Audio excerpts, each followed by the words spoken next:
तो आज का मेरा टॉपिक है कि भगवान क्या है, क्योंकि भगवान के बारे में लोगों की अलग अलग राय और अलग अलग कल्पनाएं हैं। कोई भगवान को किसी रूप में मानता है, कोई राम के रूप में, कोई कृष्ण के रूप में, कोई कबीर के रूप में, कोई रैदास के रूप में, कोई गुरु नानक के रूप में, या कोई किसी फॉर्म में। लेकिन वास्तव में भगवान ये सब नहीं होता है।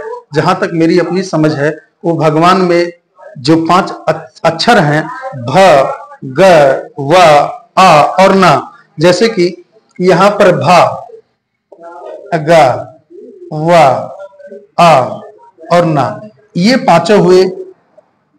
तो भा मतलब भू, भू माने पृथ्वी, यानी कि पृथ्वी को, जो पृथ्वी के पास जो 1 सेकंड में 30 किलोमीटर चलती है और एक निर्धारित पथ पर चल रही है, और इस पृथ्वी के अंदर इतनी क्षमता है कि इसे रत्नगर्भा कहा गया है। सोना, चांदी, कोबाल्ट, जितनी मनुष्य के जीवन की आवश्यकता है सब इसके अंदर हैं। और यहां तक कि मनुष्य की जो भोजन की आवश्यकता संबंधी व्यवस्था है, उसको भी पूरा करने की, यानी कि उपज की जो क्षमता है वो पृथ्वी के अंदर है। तो उस शक्ति को जो संचालित कर रहा है, इस पृथ्वी को जो 30 किलोमीटर पर सेकंड में रोटेट कर रहा है, घुमा रहा है, पृथ्वी की उस शक्ति को हम भगवान कहते हैं।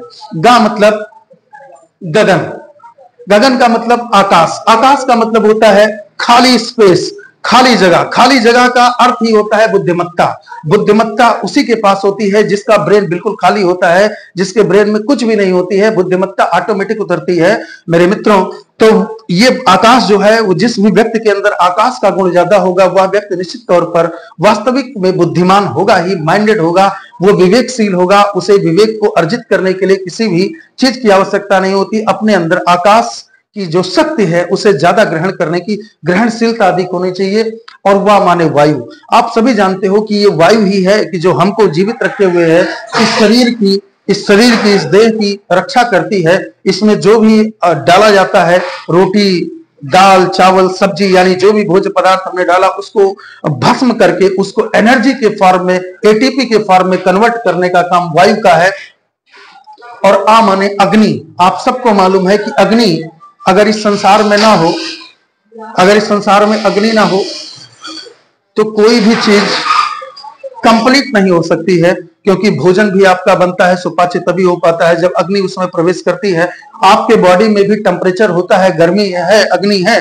अगर अग्नि का किसी के अंदर कमी होता है मित्रों, तो उसका चेहरा तेजहीन हो जाता है, कांतिहीन हो जाता है, और उसके अंदर फुर्ती नहीं रहती, आलस्य सताने लगता है, वो प्रमादी हो जाता है। तो अग्नि की शक्ति को अपने अंदर, जो अग्नि में तेज है, वो जो शक्ति है, उसी का नाम भगवान है। ना मतलब नीर, यानी जल।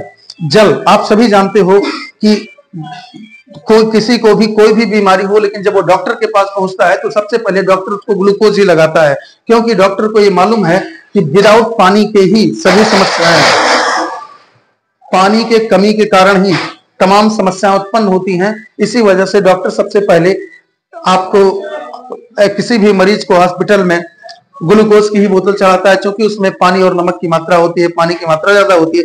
तो कुल मिलाकर के ये 5 तत्व जो हमारे शरीर को धारण कर रहे हैं, जिनसे हमारी शरीर बनी हुई है, इन 5 तत्वों के अंदर जो शक्तियां हैं, जो इनको रेगुलेट कर रही हैं, जो हमें शक्ति दे रही हैं, उसी शक्ति का नाम भगवान है। भगवान कोई व्यक्ति नहीं है, बल्कि भगवान इन 5 तत्वों में जो इनको निर्धारित करने वाली ऊर्जा है, उसे ही हम भगवान कहते हैं। बंद करो।